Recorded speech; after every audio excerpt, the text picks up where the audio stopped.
নমস্কার বন্ধুরা, সুকুমারের রান্নাঘরে আপনাদের সকলকে জানাই অনেক অনেক ওয়েলকাম। আজকে আমি কুঁদরির একটা রেসিপি শেয়ার করব। তার জন্য আমি এখানে নিয়েছি 500 গ্রাম কুঁদরি। কুঁদরিটাকে ভালোভাবে ধুয়ে পরিষ্কার করে নিয়েছি। এবার আমি কুঁদরিগুলোকে কেটে নেব। এখানে আমি কুঁদরিগুলোকে মাঝামাঝি 2 টুকরো করে কেটে নিয়েছি। আর নিয়েছি আমি এখানে একটা বড় সাইজের টমেটো আর 2টো পেঁয়াজ কুচি, আর নিয়েছি 2টো আলু। আলুগুলো লম্বা করে কেটে নিয়েছি।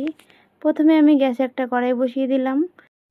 কড়াইটা গরম করার পর দিয়ে দিলাম এর মধ্যে আমি সাদা তেল। পরিমাণ মতো সাদা তেল দিয়ে দিলাম। তেলটা গরম হওয়ার পর দিয়ে দিলাম ফোড়ন হিসাবে 1/2 চামচ গোটা জিরে আর একটা শুকনো লঙ্কা। গোটা জিরে আর শুকনো লঙ্কাটা ভাজা হয়ে গেছে। এই পর্যায়ে আমি আগে থেকে কেটে রাখা কুঁদরিগুলো দিয়ে দেব। আলু আর কুঁদরি আমি এখানে একসাথে দেব না। আলুর তুলনায় কুঁদরিটা অনেকটাই শক্ত, তাই আমি কুঁদরিগুলো আগে দিয়ে দিলাম। এবার খুব ভালোভাবে ভাজা করে নেব।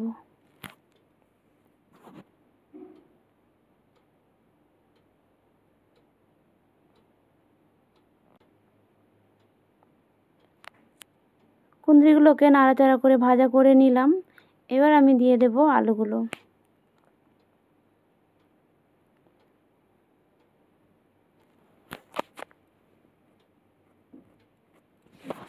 আলুগুলো দেওয়ার পরে আবার আমি নাড়াচাড়া করে কুঁদরির সাথে মিশিয়ে নেব।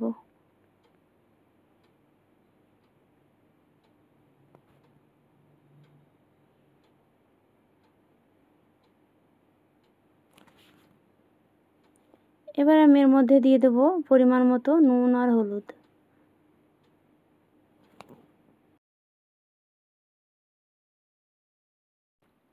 নুন আর হলুদ গুঁড়ো দিয়ে দিলাম। এবার কুঁদরি আলুর সাথে ভালোভাবে মিশিয়ে নেব।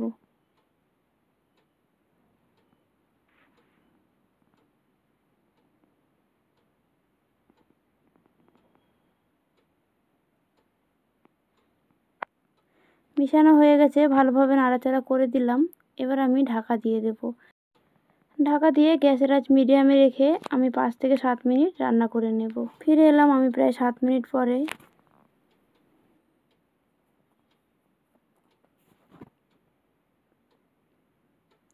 কুঁদরি আর আলু ভালোভাবে নেড়েচেড়ে মিশিয়ে নিলাম। এবার আমি দিয়ে দিলাম 2টো পেঁয়াজ কুচি। পেঁয়াজ কুচি দেওয়ার পরে আবারও ভালো করে মিশিয়ে নেব। এখানে আমি জলের ব্যবহার করব না। কুঁদরিটা যেহেতু শুকনো রেসিপি তৈরি করব, তাই আমি জল ছাড়াই রেসিপিটা তৈরি করব।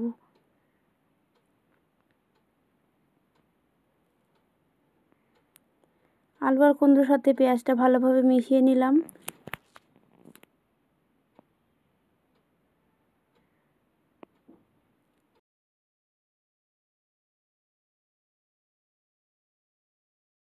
একটা বড় সাইজের টমেটো কুচি দিয়ে দিলাম। আবারও আমি সমস্ত কিছু ভালো করে মিশিয়ে নেব।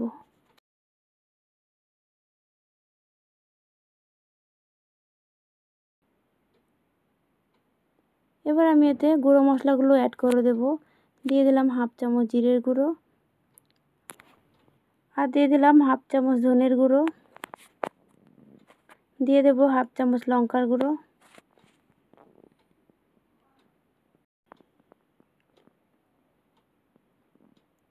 মশলাগুলো দেওয়ার পরে সবজির সাথে খুব ভালো করে মিশিয়ে নিলাম।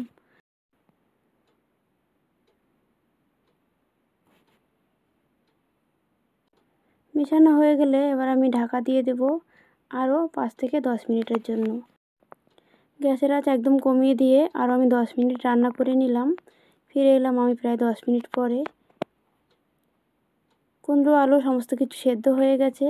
কুঁদরির রেসিপিটা আমার রেডি হয়ে গেছে। এবার আমি নামিয়ে নেব। তাহলে বন্ধুরা, আজকে আমার এই কুঁদরি আলুর শুকনো রেসিপিটি কেমন লাগলো অবশ্যই কমেন্টে জানাবেন। আর আপনারাও বাড়িতে ট্রাই করবেন। আশা করছি আপনাদেরও ভালো লাগবে। তাহলে বন্ধুরা, আজকের জন্য এটুকুই। দেখা হচ্ছে নেক্সট ভিডিও অন্য কোনো রেসিপির সাথে। ততক্ষণ আপনারা ভালো থাকবেন। ধন্যবাদ।